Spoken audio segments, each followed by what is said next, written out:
So yeah, today we're gonna actually start processing data that we generated yesterday at the end of the session after we fixed the leak and everything. And also data that has been generated by 13 other labs. And we had that obviously already available. So yeah, so the first steps that we have to do now after the machine has acquired like the data would be typically some sort of like sanity check. So we want to see, okay, was there some useful information being acquired? And then we need to like convert these files. So like do like the centroiding and then conversion to like an open access format. In our case, we're going to use NZML. And then we also want to dive into like data sharing. So now important for us, we first pull this data from a repository because it is already public, right? So that enables all of us to work now with this data. But in our example from like the data that we actually acquired yesterday, that is of course not accessible yet. So that eventually we want to upload, right, and make available like to the community, to reviewers, to your collaborators and lab members, and so on. And that Allegra is going to show you how to actually do that with like the MassIVE repository. And then yeah, I'm very much looking forward to like the second part of like this morning session where Thomas Payne from Metabolites is actually also going to showcase the Metabolites repository, which is like an alternative repository run by EBI, and yeah, I think is also like a great resource to use. Besides that, there's also a couple of other repositories, and I think as long as they're fair, so like findable, accessible, interoperable, and reproducible, it's great. So there's Synodo, or there might be the Metabolomics workbench, and I think yeah, all of them are great. Most important, and that is perhaps the big take-home message, if you can. So I know sometimes there are like trouble with like IRBs and like patient data, but if that is not a concern and you're able to like make the data public, please make it public. I think that in other communities, this is completely standard. Metabolomics, I think, is in part still like a little bit behind, but I think, yeah, like to make data accessible, reusable by others, you know, this is, yeah, quite, I think, important. So yeah, please make your data public. All right, so to get started, yeah, let's just like take a look at the things that we're planning to do with you this week. And this is kind of like the Metabolomics data analysis pipeline that some of us use, right? So again, there might be many other tools and many other ways to do things, but I think that is roughly what we have in mind for this week. And you will see there's like this different like boxes. So data acquisition, we did yesterday with the vendor software. Then we're gonna do like some data inspection. I'm gonna use now in a second also like the vendor software, but there's other open source tools like the GMPS dashboard that you can use very like yeah, quickly once like the data is in the public domain. And then yeah, later on we're gonna convert these files. Now we're gonna use ProteoWizard and MS Convert. And then Robin and Stefan will walk you through like MZMine feature finding before we then tomorrow gonna move on with like the data annotation. So we're gonna use different tools, in particular GMPS Sirius and MS2LDA. And then we're gonna do some visualization and statistics on Thursday. And then also more visualization, actually, yeah, validation. So we're gonna wanna inspect again like the data and the significant features that we found. Then for like the project work and yeah, like the preparation of like the figures on Friday. And then yeah, like at the end here, like this toolbox, this data sharing and data reanalysis, I think this is really like becoming more and more important. And that's kind of like, yeah, we could also bring that to like the beginning already, because depending on like the lab and like the policies, like people make the data public right away. And I think for us, like especially like being a collaborative group, that really like also facilitates like the interaction with everybody. So like to me, like I don't know, to work with like a coworker, I don't know, like in San Diego with Allegra, right? Like if I have like to move like gigabytes and gigabytes of data each time, it's like it's really hard. But like if Allegra puts them like in the repository, I have access, then it's like, it's really simple to like, just like create like analysis from it, to like collaboratively visualize this in the dashboard. We can do this right in the web browser. And yeah, like on Friday, we're gonna show you a little bit more how to do that. Anyway, yeah, it facilitates to reproduce and to collaboratively do data analysis. Then obviously also with like the research group. So in my lab, like the policy is, yeah, there's a data set, and unless it's like some sensitive data, which we so far do not have, we make it public right away. So if you go through the MassIVE repository, you will see a lot of unpublished data from us. So now, of course, that opens up the door that we may get scooped on that, but so far it has not happened in a couple of years, and I don't expect that people actually, I don't know, like maliciously mine that like repository to like scoop research labs. Okay, and then yeah, at large, and that perhaps is the most important aspect of this, is that it makes like this data accessible to the community. And particular as like reanalysis and like meta-analysis become like more and more feasible with like emerging tools, that I think is like the really like huge power of it. So we can now set our data in context of other studies, and we can inform our own study, you know, with like, I don't know, context of like all like this other studies. So there's a couple of tools we're gonna highlight also later on that like, yeah, leverage like repository scale analysis. And I think, yeah, this is gonna become more and more important, but like we're like setting the foundation now with like making our data public. And that is not only like the annotated like library spectra, which I think is it's kind of like a no-brainer anyway. So if you annotate a feature and you find a new one, okay, put it in the spectra library. So you help others identify their unknowns, but also like the actual raw data and like the data sets you have. All right. And yeah, like one way to what we use in the lab is like the MassIVE repository. So this is hosted at like the University of California in San Diego by the mainly group of Nunu Bandera and a couple of other people. And yeah, to me, it's ease of use as the main convincing thing, because it's really simple. And yeah, like if you just like type it now in your browser, you can just like go to like massive.ucsd.edu, you know, and then browse like this public data sets. And in I think the sheet we provided was like all the links. So in the Google Drive I shared yesterday with you, in this resource document, you should find also like those links that I typed in here. But now, if you want to check it out, just go to massive.ucsd.edu and you can like already look at the interface, and you don't even have to sign in for now. So you see that there's a login option at the top. Later, if we want to submit data, you need to have an account, but for now, you don't need one. But then, yeah, if you like click on like browse public data sets, you can basically see a list of like all public data that's in there. And just find it interesting to see what like, you know, other people made public. You may see, you know, like a couple of stuff comes out after they publish, but often you also see, oh yeah, there's just like this data set and no publication out yet. So for us, very important, there is like this number here, which also is somewhere like in the slides or like in this cheat sheet, or like just click on that URL I put in there, and then it should lead you to like this particular data set here. So with this MSV number 0000900156, if you would type that in here in the search bar and hit enter, it will also like bring you directly to it. As Abser just uploaded it last week, you can also just scroll down a little bit and you will probably find it easily. So, and that is, yeah, basically contains like all the data we're gonna process today. So now you can like click on it, and then you will see, okay, there's like a description, what's in there, you know, what did we do?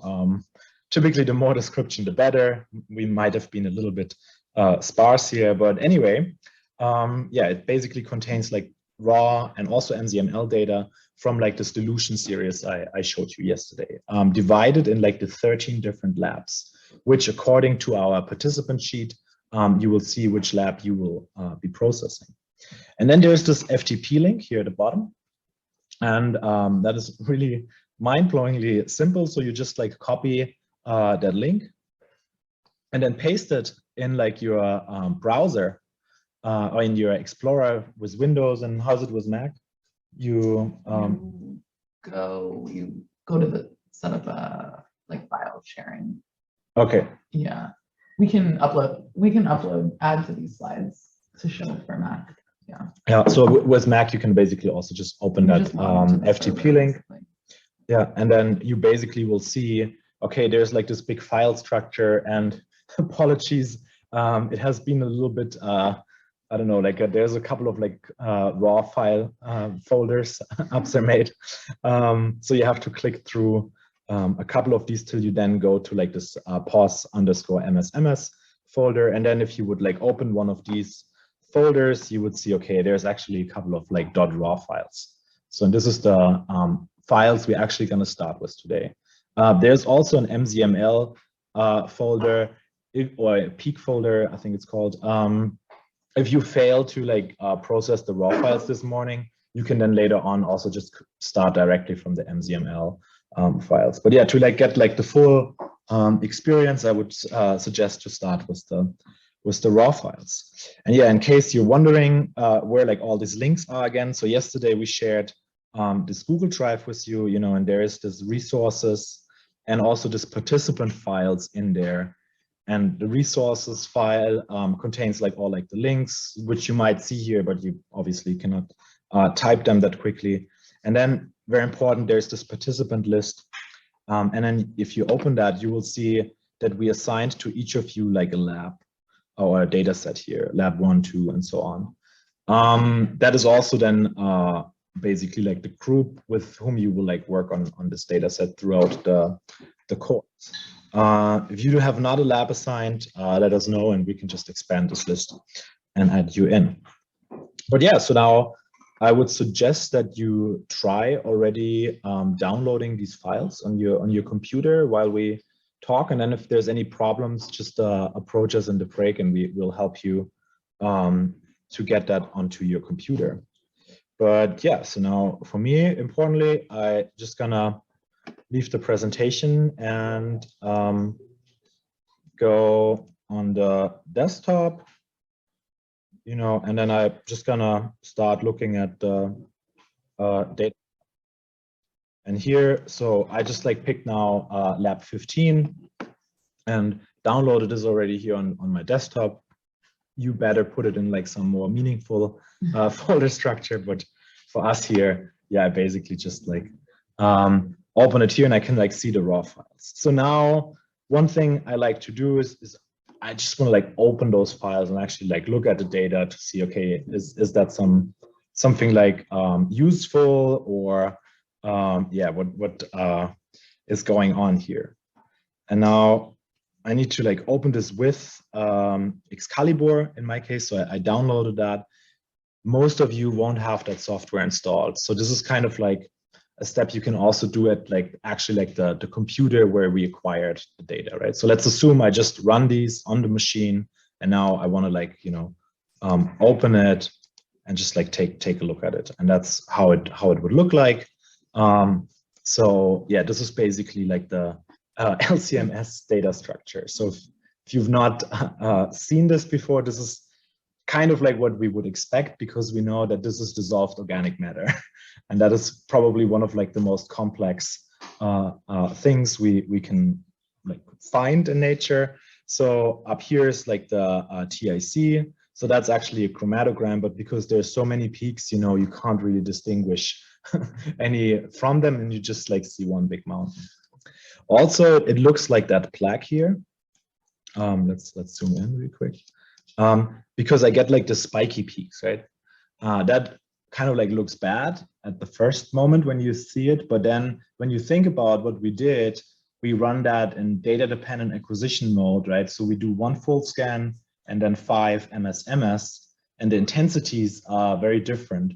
So because now all of this is merged into like this one view, I actually see like all the scan events. And it becomes interesting when I now click into like one of those peaks. Then I will see here, okay, this is an MS2. And when I move with the cursor forward, then I will see, oh, here, this is actually now an MS1. So there's full MS written here. And then, yeah, like the next ones, okay, are again MS2. right? And this is exactly that type of like duty cycle that I was talking about, right? So like I get here an MS1, and then now the next couple of scans are MS2s, right? I see, okay, some of them are kind of noisy. Yeah, some of them seem like chimeric, so that's a thing we often observe in dissolved organic matter. And then hopefully, yeah, like this one, some of them there also seem to be nice. Okay, so that's overall good. So now, okay, how can I actually like extract something out of this and look at peak shapes? So with like this qual browser, I typically use like scan filters and just like remove actually all the MS. So I only look at now the full MS data. And then, yeah, this becomes already like a little bit more clear. But again, like because there's so many peaks at each time, right, I still have like this mountain. Now, if I go in at any given time point here, you know, I will see, of course, there's like different ions changing. And at some point you see, okay, I get like this background here, which I find quite interesting. So that's kind of like the, yeah, like we call like the DOM background. So this is just like the 10,000s of molecules that are in there. But then on top, there's often like nicely defined peaks, you know, and these we can still like annotate well. So I hope that even though that data is like ultra complex, we will get like a bunch of like annotations out of it. Now, okay, let's for example say the 608 here, that looks somehow promising. Let's actually look a little bit more in detail what the mass is. So it's 608, 3846. So now again, I can like create here a scan filter and now define like the mass range for exactly this molecule or like this feature.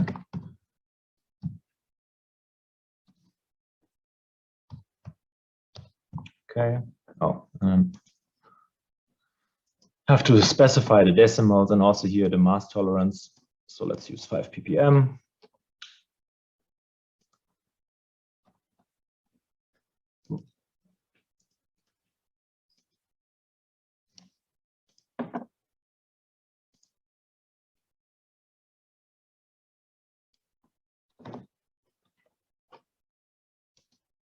And then nice, you see that's really like a nice sharp peak, right?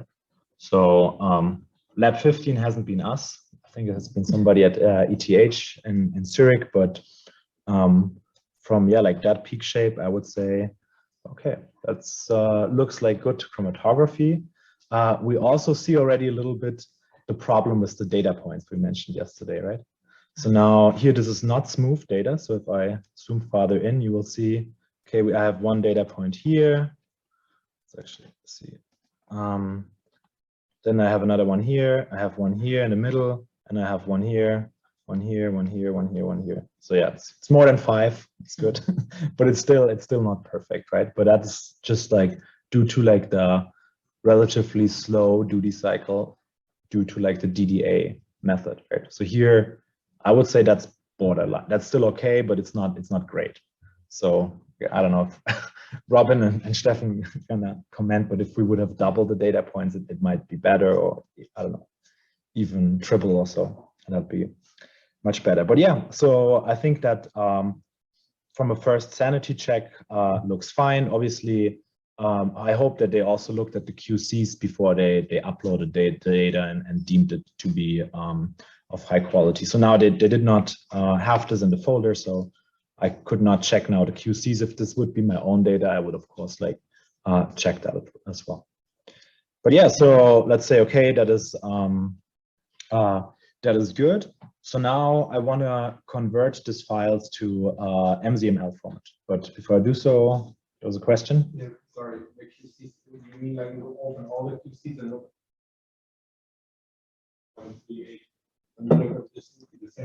Yes.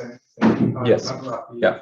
So yeah. This is okay, then you know the run of file. Yeah. Yeah. So generally, I would look at like the retention times of like the main features, or if I had like an external QC. So we typically run like a 6 mix with like 6 compounds. I just like throughout my acquisition queue, I check if like retention time was stable.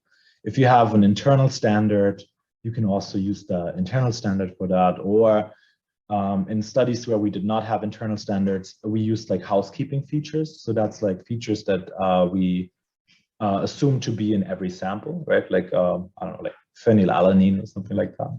And then we would look like for the retention time and mass deviation there. Yeah, so, okay.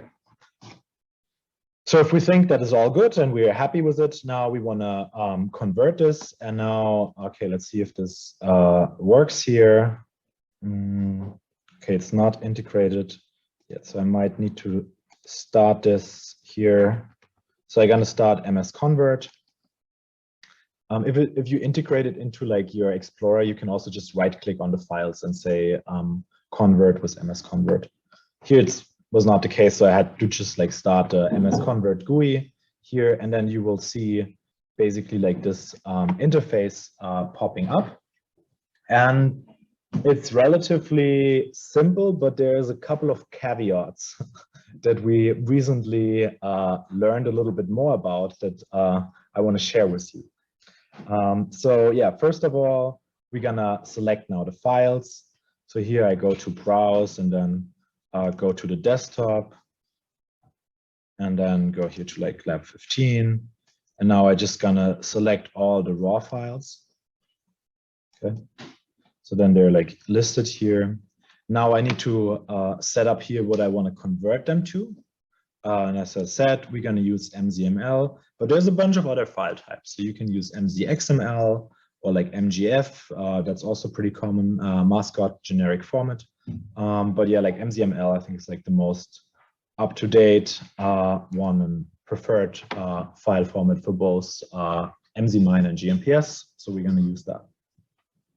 Then yeah, I typically use like the 32-bit encoding precision, and then very kind of important is like I also use this zip-lib compression. It also works if you do not click that, but then your files will be a little bit larger, which particularly for large-scale studies that might be a problem. And then yeah, like write index and TPP compatibility. Okay, and now the most important part is that we need to do centroiding here. Right? And right now that is not selected. So I want to here as filter, like add peak picking. So this is the centroiding.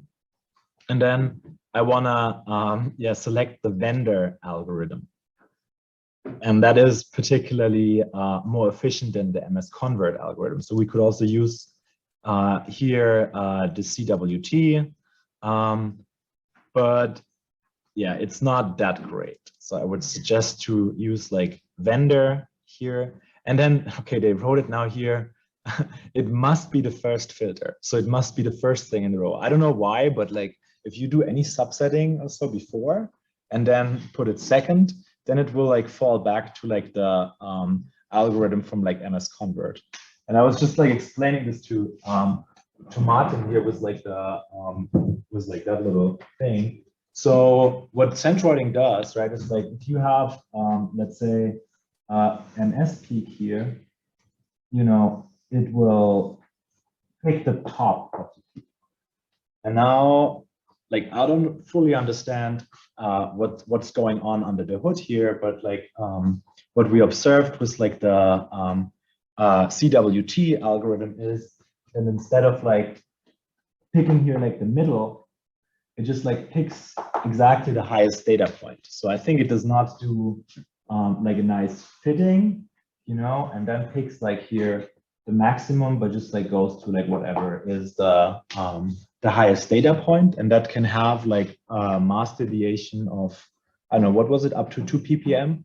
Yeah, I mean, it was like a mass of an electron, like 0.0005 or like a 400. Yeah. Pretty high, like 3 ppm. Yeah. Sometimes higher. But I don't know if it's a continuous wavelet transform algorithm or if it's a different one. At least an MZML file. So if you download some files, you can actually check that. You just go and open the MZML file in the text editor, and then they had like local maximum as the algorithm. They had like peak picking or something like a processing steps, and then local maximum. Which is, and you checked like the vendor, but yeah. So yeah, I think it's not ideal if you know, instead of like here exactly the middle, it would, I don't know, pick like the next highest data point. And then another funny thing, I also don't understand why it does that, but if that's the case, it also adds like some 0 value data points next to it. And that is kind of a warning, which remember I've seen in the past that some software tools, particularly for like peptide spectrum matching, told me that in my MZML files, there were 0 intensity features. And it's like not understanding where this was coming from. But yeah, apparently that is connected to the problem here. So yeah, follow that rule here. It's actually written there. It must be the first filter. And then I want to set also like the MS level. So it's MS1 and MS2. And then I add this, and then yeah, if peak picking is number 1 here, then I think we're good. And then yeah, all I need to do now is I also define already here an MZML subfolder in the output directory. So it's easier for me to sort the files. And then, okay, this is the first time that we run it here. You can like convert files in parallel, and it's as if we have, I don't know how many cores, but yeah, let's maybe do 10 or something. So it does do multi-threading. And then I'm gonna save this preset as default. So then next time I don't need to like set this again, and I make sure that if somebody else on this computer is gonna use it, they don't do like any funky things. And then yeah, I just hit here start, and then it asks me if it should create like the subfolder. Say yes, and then you will see, okay, now it's writing the MZML files.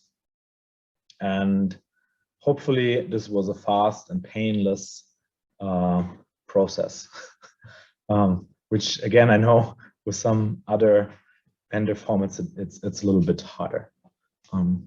Yeah. All right, so now this is all finished.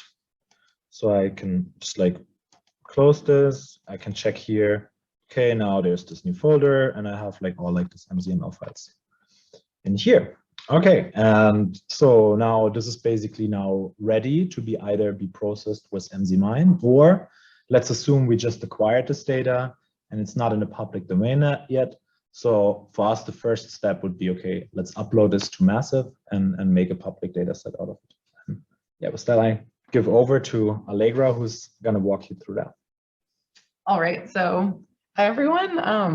I don't think I've met most of you yet. So my name's Allegra, and I'm actually coming from UC San Diego. That's how Daniel and I are friends, because we were both postdocs in the same lab there. So yeah, once we have all our raw files and then we've converted them to MZML, the next thing I like to do is basically just upload them onto MassIVE directly. That way it serves sort of as, well, A, a backup for your data, B, as Daniel mentioned in the GNPS dashboard, you can start sharing the data with collaborators or friends, and that facilitates sort of easily looking at the data. So in order to upload your data onto MassIVE, you'll have to use a file transfer, so an FTP client. And so on Windows, we typically use this one, which is WinSCP. On a Mac, I like using CyberDuck.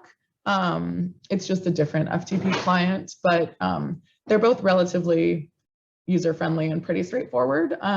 So we'll show you on the PC, but for those of you with Macs, we can upload some slides showing how that's done, but I think you'll likely be able to figure it out as well. But yeah, so first thing we do is we can select FTP, and then the host name will be that same MassIVE website that we looked at earlier.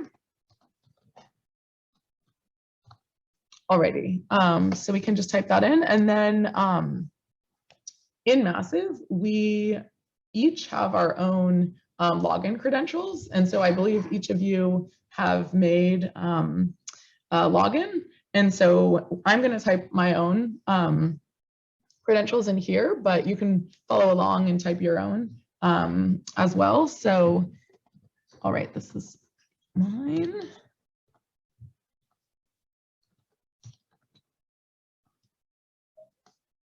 All right, and so then once we've typed that in, we should simply be able to connect. Oh, no.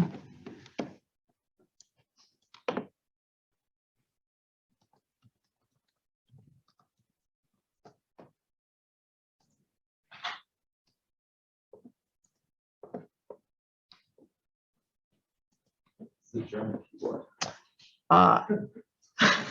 Okay, good to know. This might be the issue. Let's see.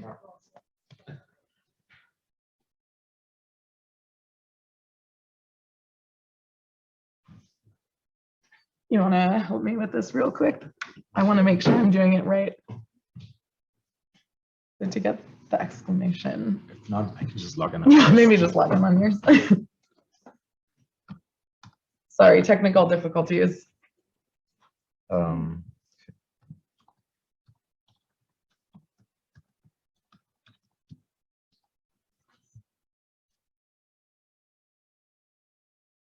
Okay, great.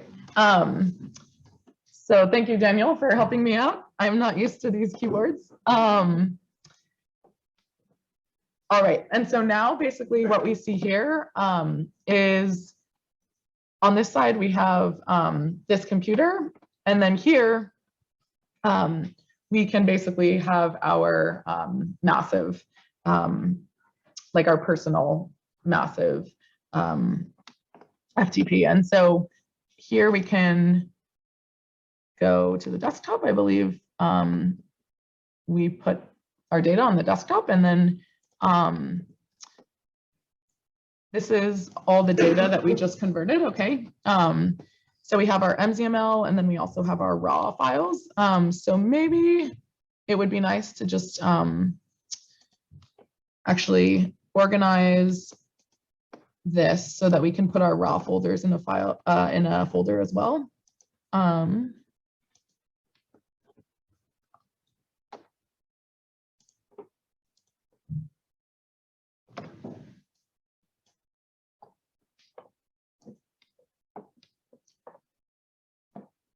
All right, and so now we can simply make a new folder basically on our personal MassIVE. And so we can just label this maybe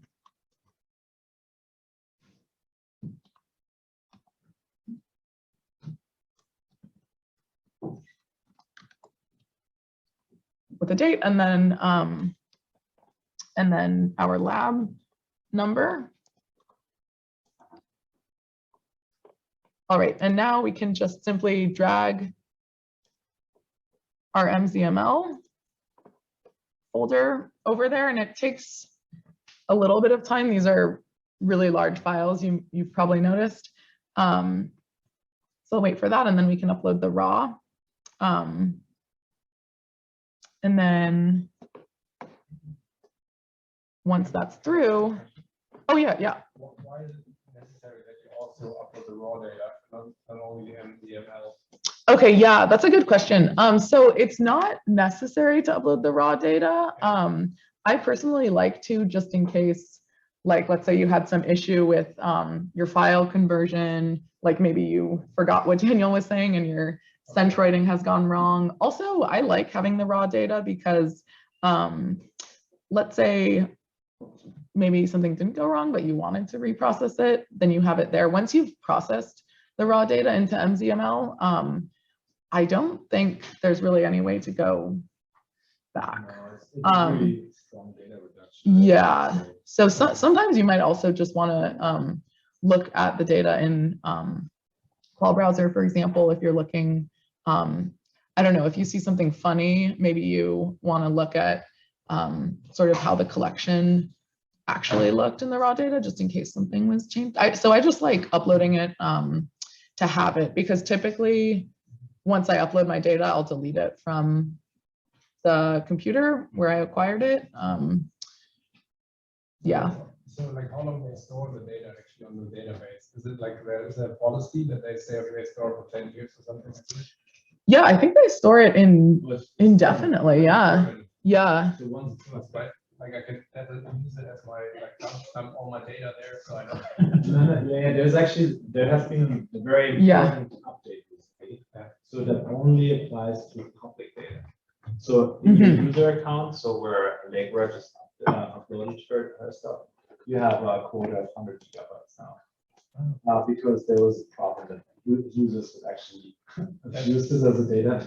Yeah. And Yeah. not make it public, right? So they were just using the resource but not sharing. And that should be avoided with like that new quota. But there's if you make it public, you can make a public data. Then that's great for us, right? Because then we can find that to like contextualize that. Awesome. Yeah. Yeah. So that's a good point, is you have to make it public because now they are deleting, or now you do have to delete stuff from this, like your personal folder. So, and the opposite, just dumping the raw files there. Why wouldn't you just do the raw? Oh yeah, so you'll see, like for some subsequent processing, like if you, or not processing, but analysis rather, I guess, and processing in MZMine, you can use raw, but we typically use the MZML files. And then for molecular networking and GNPS, we typically would use the raw MZML files. So for, I would say most of, or nearly all of the post-processing or analysis steps, you typically be using the MZML files just because they like have already been centroided. And so you don't typically do the analysis with the raw files. Yeah, so it's good to have both basically. Yeah. Oh yeah. There were just a lot of questions popping up in the chat. So Oh wow, good idea. Okay, yeah, maybe while this is uploading, we take a break. To just to look at these. Also, like, was it information now, like what you put through? Is it possible to maybe do some screenshots, like of like how you the single steps? Yeah. We wanted to go through it live so you could interrupt us, but after this, I'll make slides. Yeah, so as a reference. Yeah, for sure. No, for sure. Yeah, no, we'll do that. I mean, what might be interesting for you, so while we stream it, we also record it, so we might upload it. And then So I guess you pretty much clarified most of the questions. They were mostly just about use of FTP clients on Macs, but also MS Convert on Macs. I believe I've used MS Convert on a Mac. It's not supported? You've used it on a Mac as well? Okay. It has changed for some reason because he asked the Paleo wizard. Okay. Oh, just now. Oh, okay. I didn't realize that. Because I usually would usually use a PC now for MS Convert. Does anyone have any ideas about that? About MS Convert on a Mac? I guess it's not supported. Maybe we'll get back to you on that. I will, whoever is watching and ask the question. Okay. Are there any other questions while we're sort of at a pause point? Yeah. We just have to watch that, right? Because I'm trying to keep up, but we don't have files. Oh, It takes really long. oh, the download takes forever. Yeah, good point. Yeah, so maybe for now we watch and then maybe during the break, or maybe we'll even finish a bit early and we can do that right before. But let's say basically, I'll get you the slides, like I'll just do that during the break so you can have a step-by-step. Yeah, so, all right. But at the, oh yeah, go ahead. I can't find where in the Swin SCP to create an account. I'm in Win SCP, but I can't find where I can create an account. so you need to have Oh, a yeah. massive account for that. Yeah, so the account you'll log in with in WinSCP is actually your GNPS MassIVE account. So I don't know how many of you have already one or made one. I think we suggested it in one of the emails, but don't worry, we will get back to that later. So for now, I would just to watch it through and then maybe things become more clear.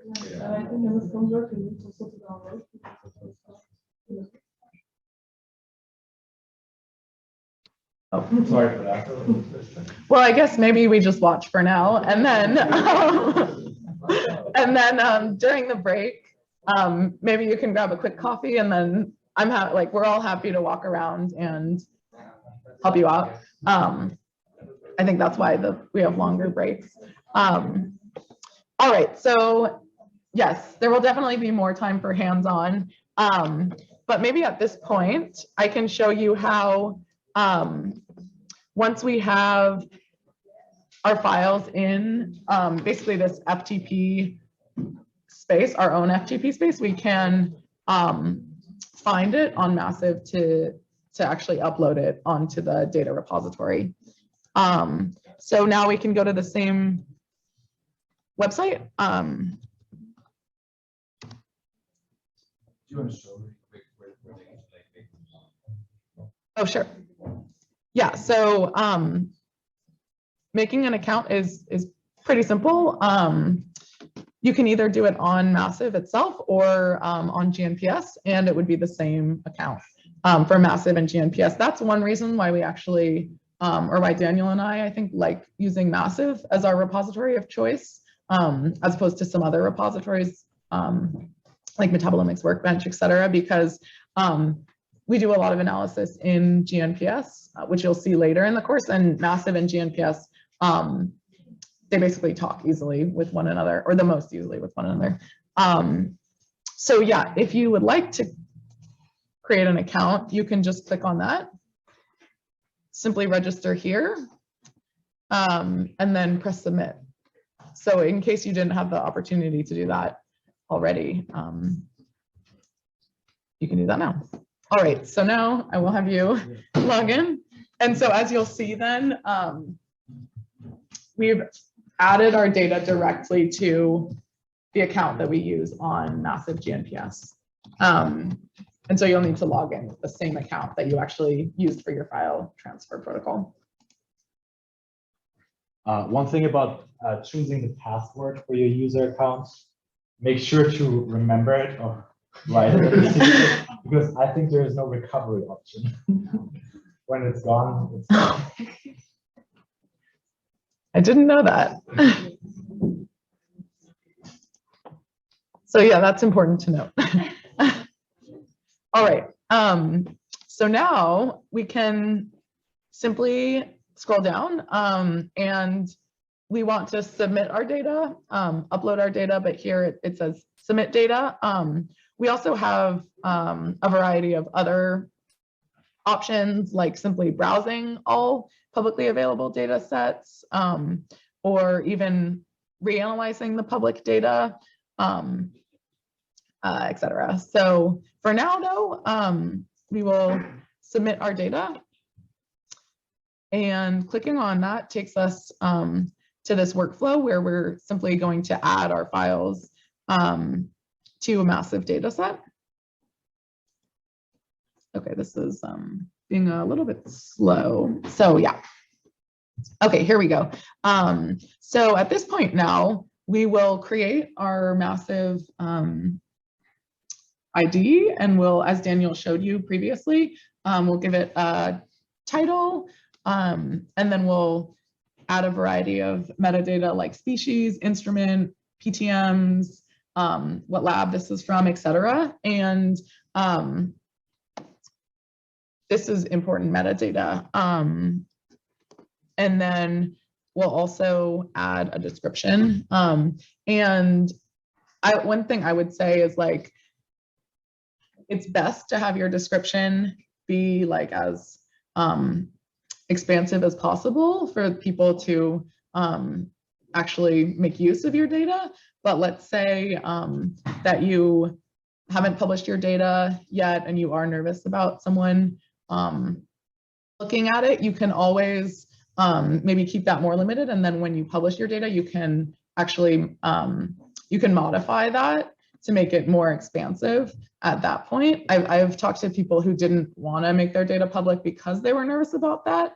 But then I told them, like, you don't have to have every single detail there yet. Just at the end, once it's published, then you can add more details so that your data can actually be useful. Because one thing to note is if your data is here and you actually want people to look at it and reanalyze it, if you don't provide metadata, which I think we'll talk some more about metadata throughout this course, if you don't provide metadata, like what your samples actually are, then it's actually very hard to make use of the data, right? Because at that point, it's just mass spec features. And, you know, if you don't know what this data is actually from, it's not so meaningful, I would say. So awesome. Okay, so we can then basically type out a title. So does anyone have an idea what we should call this? Anyone?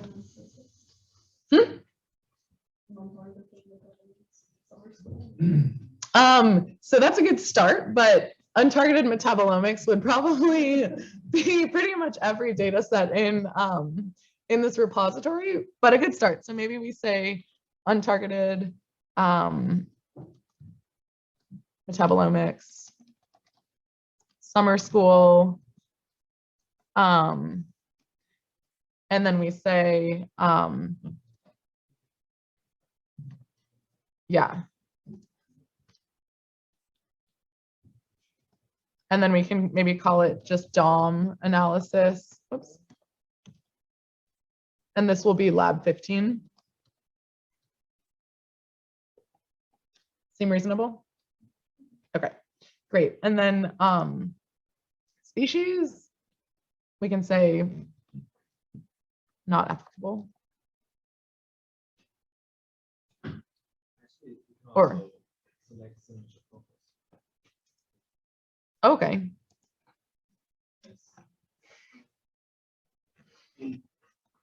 Oh, it's different. Okay.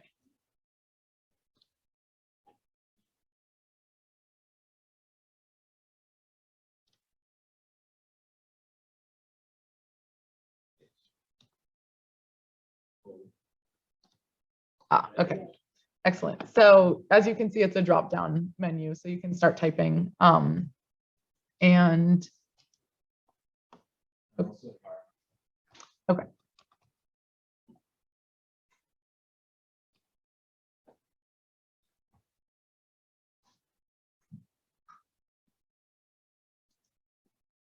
Okay, perfect. All right, and then we can select our instrument. So this would be Q exactive. Yeah.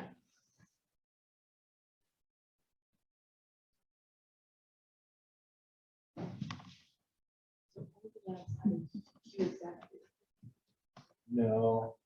Some have like also fibrous and I think a couple of explorers.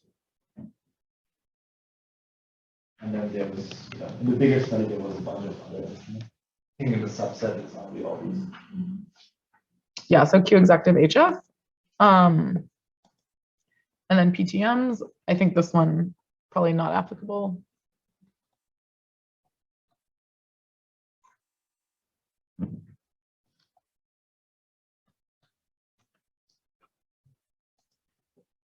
All right, and then for keywords, this would just be any identifiers that we could search if we're interested in looking at this data set. So maybe DOM would be one.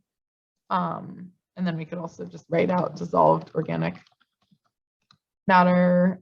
We can, since this is part of the interlab comparison, we can write interlab.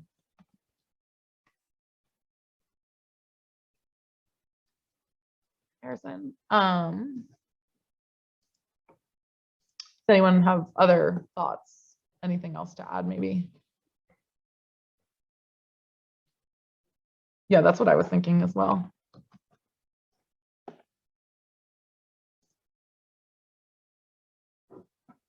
Anything else? Okay, yeah.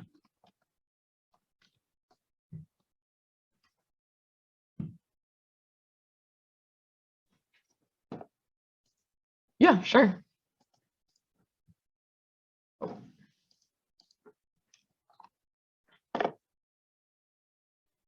All right, that's probably good. And then maybe for PI, we do you because it's the interlab study, or should we?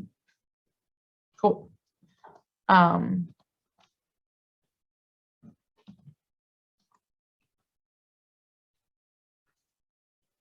Okay, and then it populates everything. And then at this point, we can add a description. So this is where we'll write a bit more, but we can write basically maybe LC.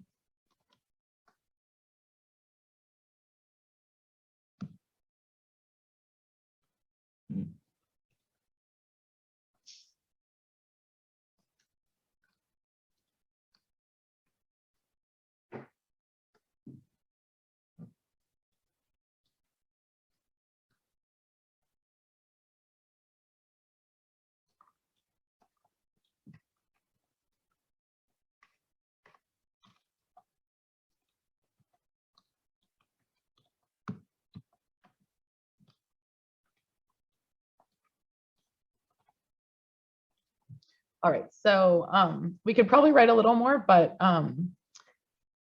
we're not going to be actually making this data public because the data is already there. So this might be suitable for now. I don't want to bore you by typing a long paragraph. All right, but then at this point, we can actually add our raw and our MZML files. So the raw spectrum files is where we'll add the raw, and then peak list files is where we can add our MZMLs. And so we can just click on either one of those, and that brings up this window.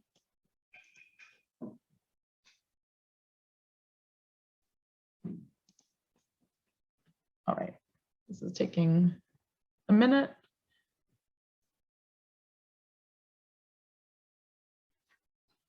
Okay, so then it brings up this window, and if we scroll down, we see that this is like our personal space on MassIVE, like our private space. And so we can simply open that, and now we see that we've uploaded both the raw and the MZML folders onto this space. And now we can simply just transfer them from our personal private space onto the public space of MassIVE. And so we can highlight a folder that we want to select. That's sort of easier than highlighting. For some reason, this interface, you can't just like select. That won't actually work. You have to highlight every single folder. So, and then if you want to deselect, you have to re-click it to, as you can see, the highlight is going away. So this is actually important because that has caused a lot of people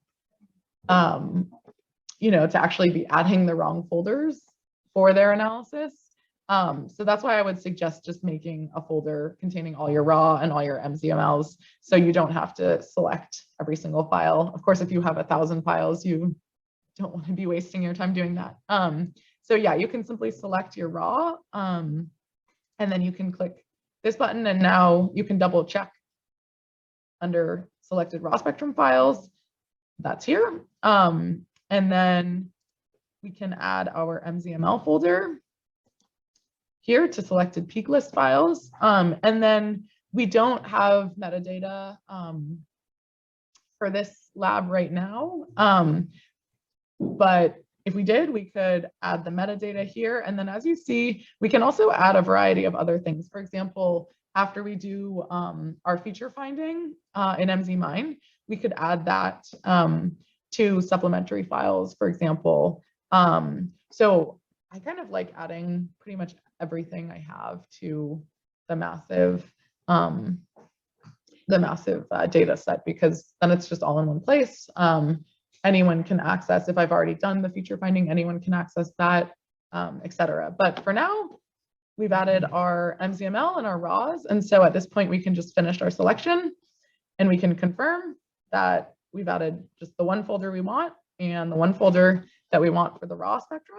And then we can, I would usually not add anything for these areas. So at this point, we can just submit, and then it'll take just a few minutes to create this MassIVE data set. And when it creates it, it will not yet be public. So it'll be private, and then we'll have the option to keep it private or make it public. But as we mentioned, we would encourage you to make it public, especially because if it's private and you go over the quota, then it will get, then you'll have to delete it. You won't be able to use GNPS anymore. Yeah, go ahead. So you run one data set, and then you like rerun like the data set, or you have more data set, but it belongs to the same project. Oh yeah. How would you like do the data structure in a way that like it all fits into one folder? Are you different folders like to make it like clean it up so that you can? Yeah. So I like keeping it in one folder personally, if it's like if it's the same data set, like if you maybe if you forgot to run a few samples, or like actually you realize that those samples were misinjected or something happened and you realize that, or yeah, you run a different method. Exactly. I would add that to the same data set, but it's personal preference. But I personally would do it. We can show you once this is done that you can actually add, you have the option to add files or add metadata to your MassIVE data set. And then what will happen at that point is, I can pull up an example after, but basically you'll just see a folder that's updates. So it's less organized than, you know, if you'd added everything before, but there will be an updates folder, and then you can search for those new files in the updates folder. So that's what I would personally like to do. That's what I usually do.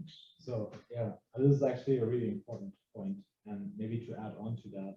So the repository is static in one direction, right? So you can only add files there, but you cannot remove files.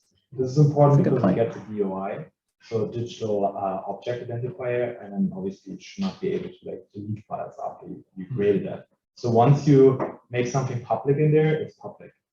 So watch out if you like select like wrong like things that you don't want to have in there, right? Always double check, you know, the selection there. So there has been stories that people made their entire private folder public, right? And then had to like, email the support stuff to get it deleted again, because they normally cannot do that. The other really important aspect is that such a data set, so for me, it evolves as my study goes on, right? Because what I do at the beginning is I like upload the raw and the MZML files, make them public, so they're like nicely accessible to the dashboard and to like all like the GMPS tools with my collaborators.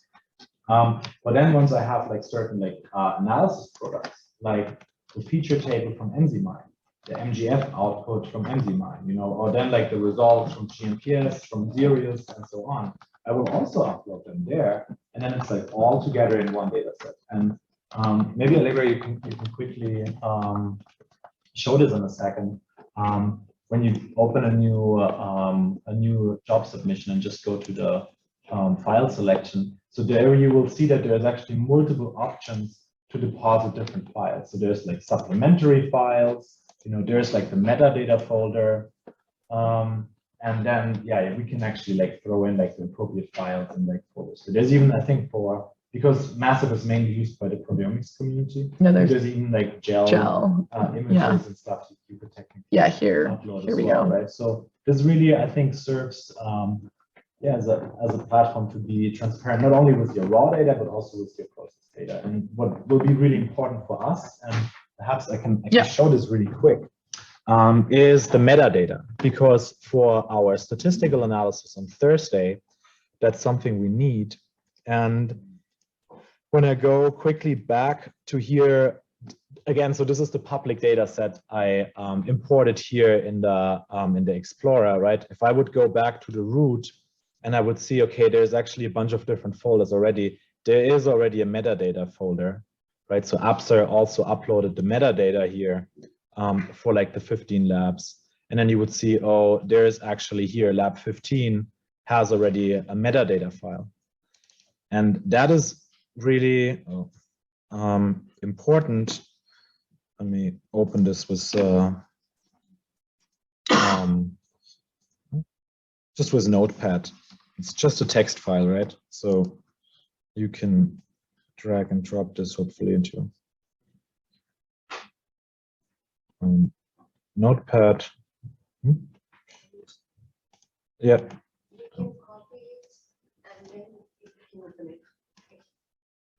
Oh, okay. So then let's copy this quickly onto the desktop. Yeah, nice. So now I have here this metadata information. And I think that is the key to actually make use of this data. Without metadata, this is all worthless. So that is also like a kind of like step with which I would perhaps be more hesitant to like directly make the metadata public if that is a really sensitive project where I know there's, I don't know, I might be afraid to get scooped, right?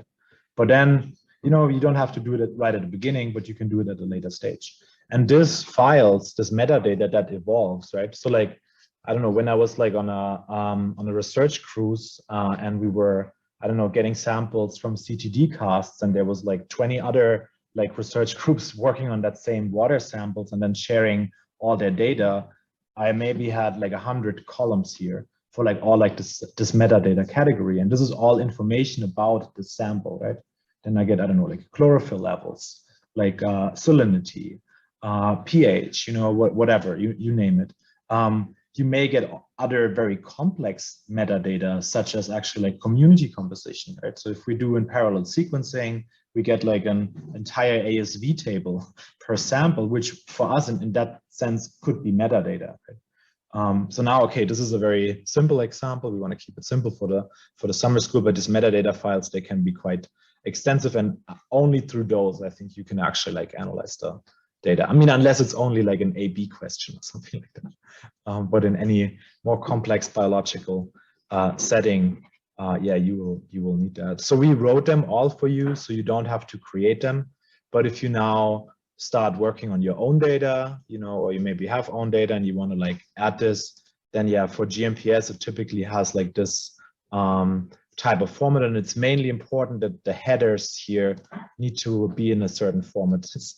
File name needs to have like all lowercase letters, and then for like all like the categories here, we add like this attribute prefix. Otherwise, GMPS won't like bin data based on those. It doesn't matter so much for like the R analysis we're gonna do, but for GMPS, it needs to be in that format.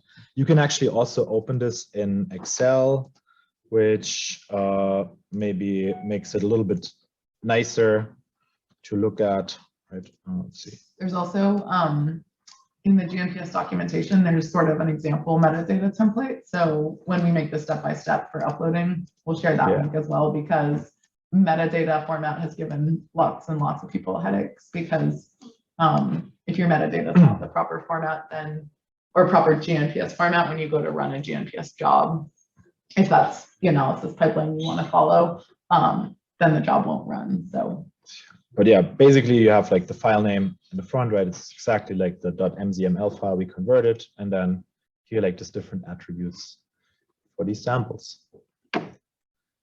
Okay, so now, yeah, if I would want to add this to the data set, I don't know if it's finished already.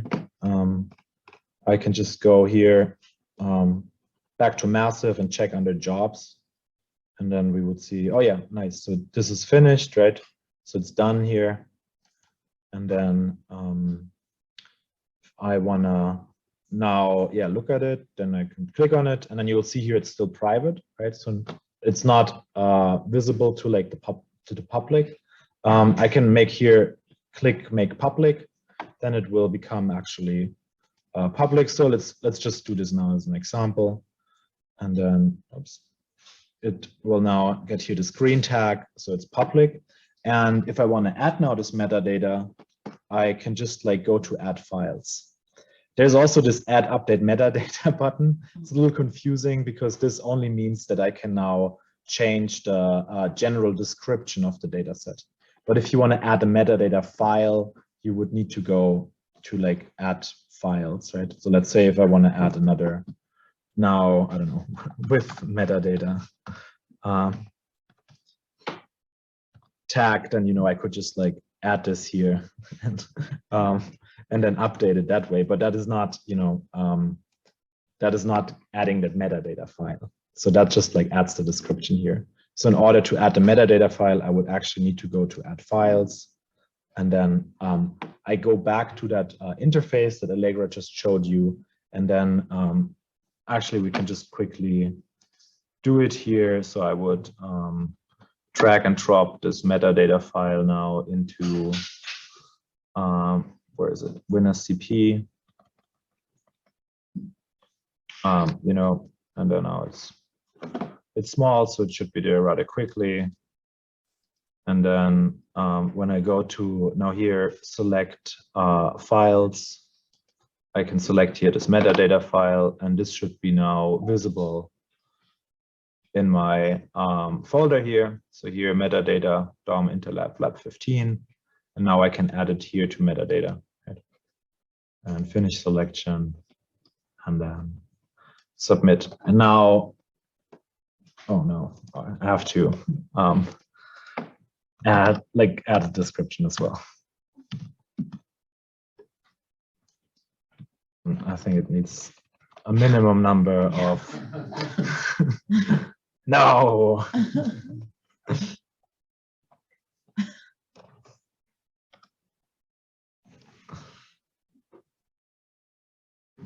All right.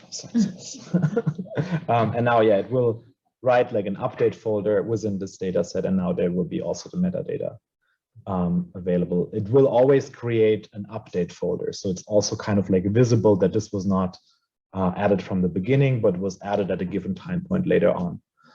But yeah, so I think it's really, I think it's useful to think about this as a dynamic, evolving data set, right? So now we can actually do this. Like later when Robin and Steffen are done with their processing, you know, we can upload the MZMine output files, and then tomorrow we can add on the GMPS series and MS2 LDA files too. And then it really becomes like this one place of like having all like the data together. And honestly, like reviewing papers and seeing in the data sharing section that all this source data is publicly accessible, that adds a ton of transparency.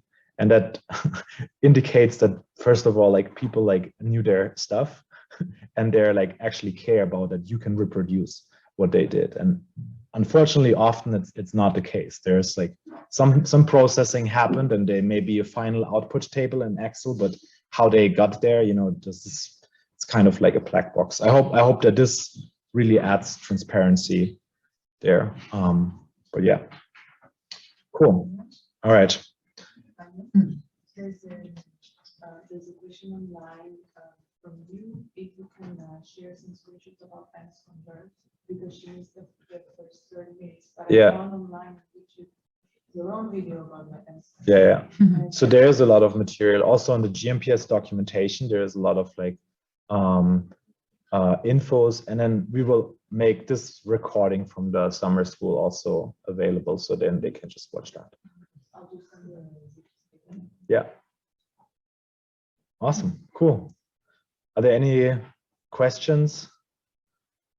Again, yeah, if you want to try this later on for your own data, let's do this as a test, and then if there's questions, just approach us during the breaks.